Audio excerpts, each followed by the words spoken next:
9 PM ata, tulog ka eh. Bumabawi lang. Nga pala. At least di ka natulog yung ride. Ito ang aming hotel. Rise and shine! Nakarba tuloy. May lamok kagabi. Pinabaksin na lamok. Buti na ako. Balat na balot ako ng kumot. So hindi ko naramdaman. Ang matindi dun sa aming 1.8 per night na room, ni electric fan wala. Pero malamig kasi siguro yun yung reason. Saka may libreng concert kagabi pre. May concert yung kapitbahay. Mag-e-effort sana si Kiki sa humiram ng electric fan kagabi. Tapos baka sabihin doon nung, kala mo makapag-electric fan siya. Pero dati sakto rin yung lamig eh. Kaya nga. Yan yung mga lamok, mga linti kayo. Ano, nabusog ba kayo? Sakit talaga kagabi sa kamay. Sa tinga ko. Nabusog ba kayo? Nabusog ba kayo? Ha? Masarap, masarap. Ay, lala. Steak kinain namin kagabi. Steak? Steak na sobrang tigas. Huwag kayo kakain doon. Kaibigan mo ba yung ari? Hindi naman. Kilala mo may ari? You're blank! Huwag kayo kakain doon. Or, masarap naman yung pasta. Huwag kayo order ng steak doon. Tapos mabali ko yung kutsilyo. Hindi pa rin talaga siya napuputol. Ay, nako. Pero doon ko napatunayan na mas malakas yung ngipin ni Jao. Naubos niya with rice. Ang naubos yung rice, hindi yung steak. Sumakit ni Pinggu eh. Naubos ng isang ganun ng kanin. Kala ko mashed potato eh. Ayaw pa yung steak.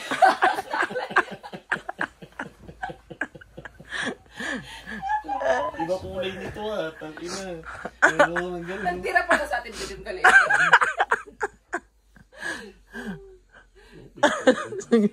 Busog na busog ako. Si Kiki, malamang inubos mo yung kanin eh. Arma na yan. Ano, hindi Good pa kayo morning. tapos? Hindi pa kayo tapos? May sarili silang restaurant. St. Joseph Rest House.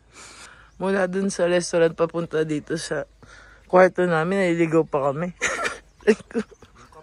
Good morning, Sagara! Good morning, Sagara! Welcome to Facebook!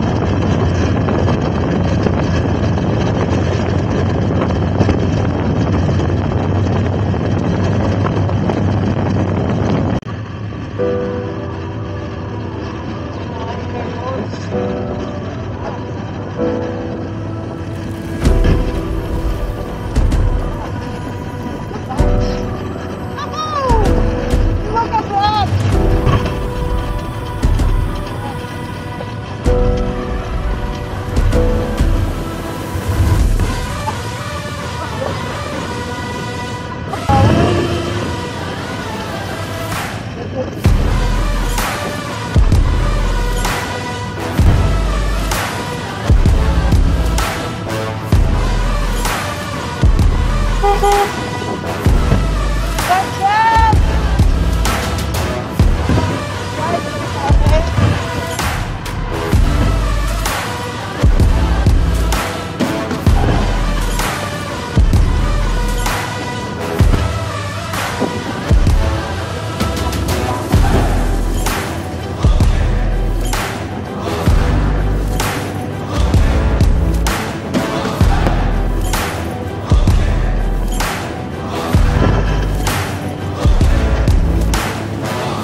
Ito, malayo na. Wala na, dito na tayo. So, update. Isa pa lang, naligaw na kami. As in, pag alis pa lang namin ang aming tinitirhan, naligaw na kami. Kung sumunod kami kay Google Map, sayang yung mga 30 minutes naming naligaw. Ano nangyari? May off-road. Sarap. Sakto lang. Grabe lang. Tapos sobrang ganda sa Besaw. Besaw ba yun? Besaw Pass. Besang Pass. Kasi yung besang pa sa besaw. Ngayon pa Besang Pass kami. Pero kanina Besaw. Besaw Road. Ganda doon. Wala rin gaano tao. Ang kanilang halo-halo merong. Wait. Locos. Dito lang meron ito eh. Merong macaroni. Oh my gosh! O, diba? Hindi pa kami Anong oras na? Time check. 10:46, 11. Hindi pa kami nag-breakfast. So, kakainin namin. Maiba instant. Ano lang? Naghalo-halo lang kami. Spanish bread. Tapos, nagpaluto kaming pansit canton. Paakit na kami papunta kaming Besang Pass. And then, mamaya, paakit ng north ulit. Baka may off-road. Yun lang, bye! Ito na ang lunch. Breakfast at lunch natin. Kasi, Filipino carbonara. yes! Kasi kailangan, yung last stop na pupuntahan namin, 5 PM latest dapat kami makarating dun. So hindi na kami pwedeng huminto. Siguro water break na lang. Hanggang 5 PM.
pagi mo?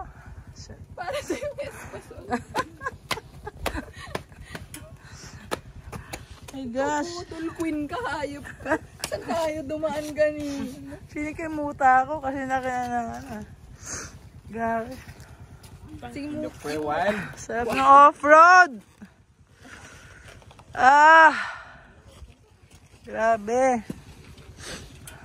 Guys, gusto ko tumigil ng mga 3 hours para mapagnilayan ang pinagdaanan. Ay! Buset. Buset, wala naman tayo nakasabay.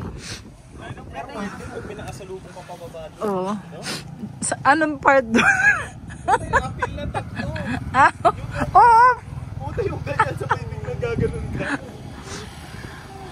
Ano pa, piniling pa tayo yung Kaya pala si Kuya puta nung tinanong natin, oh, Kuya, dito ba yung papunta? Madali lang ba parang gato? Ganito yung puta. Wild yun. Mga hindi kami abot sa Abra. Just so you know. Abra, pero yung accommodation natin, Bangged naman yun eh. Okay lang. bakit doon tayo nagpo-reserve ng day 2 kung ang target natin ng day 3, Abra? Kasi wala na tayong after Abra. Wala na tayong makita na accommodation. So ang balak natin, aakyat tapos babalik. Yes, oo. Hindi, gawin na lang natin, pre. Pahinga tayo. Diba? Diretso tayo accommodation. Bukas natin. Ayun na nga eh. Diretso. Tapos diretso uwi na.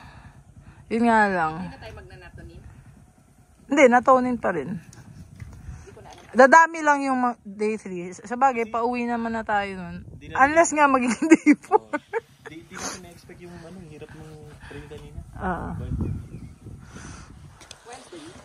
Day 6? Ay, hindi pala. Pagod kami dun. Medyo napalabang kami dun sa off-road. Pero Lord, thank you. We are alive and well and happy and joyful. At buong time ay nandito lang to nakapaligid sa amin. Parang ikaw lang, Lord. Thank you. Okay, break na break!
What's up?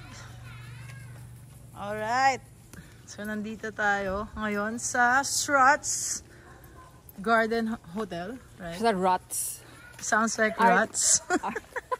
Hanggang dito. Struts pala, Struts. Struts.